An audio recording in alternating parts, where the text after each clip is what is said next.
Le titre de l'exposé sur le programme était l'hérédité des caractères acquis. L'hérédité des caractères acquis, pour beaucoup, pour nous tous, c'est quelque chose qu'on relie vaguement à Lamarck avec une histoire de girafe qui doit se pousser du col pour attraper des feuilles. En fait, cette hérédité des caractères acquis a été complètement exclue par la génétique à mesure qu'elle se développait, et pendant tout le XXe siècle, en fait. La définition du gène, la reconnaissance de l'ADN comme support de l'information génétique, amenait à la conclusion que rien ne peut être modifié et donc rien ne peut être hérité en fonction de conditions de milieu, quelles qu'elles soient, en fonction de l'éducation, en fonction, bien entendu, en particulier des maladies.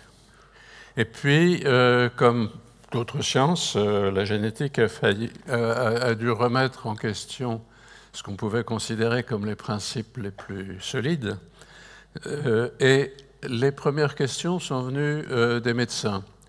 Elles sont venues des médecins parce que ce sont des observateurs privilégiés de l'homme et de ses avatars, avec deux groupes de pathologies qui paraissaient être transmises aux enfants des patients, voire aux petits-enfants, et ceci sans suivre les sacro-saintes lois de Mendel.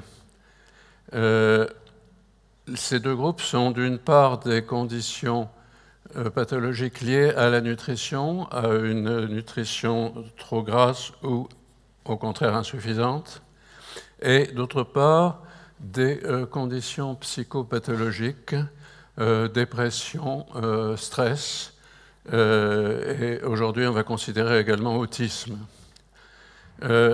Cette liste n'est absolument pas limitative.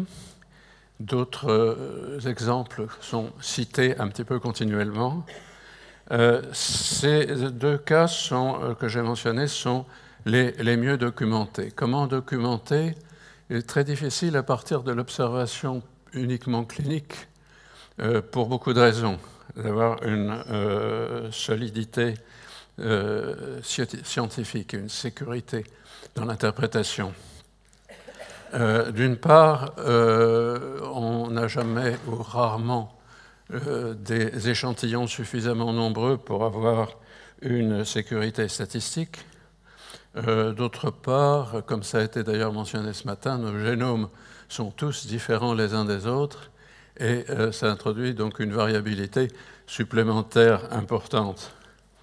Donc, ce qui veut dire qu'il a fallu il faut se tourner vers les modèles animaux. La souris est le modèle numéro 1 pour beaucoup de raisons. On peut avoir beaucoup d'animaux avec des génomes homogènes. On peut les élever en grand nombre dans les conditions que l'expérimentateur choisira, à condition qu'il ait les crédits suffisants pour le faire, parce que ça coûte cher. Et ceci peut se faire sur plusieurs générations. Le temps de génération, la souris se reproduire tous les 3-4 mois. Et donc, on peut, sur quelques années, suivre sur plusieurs générations.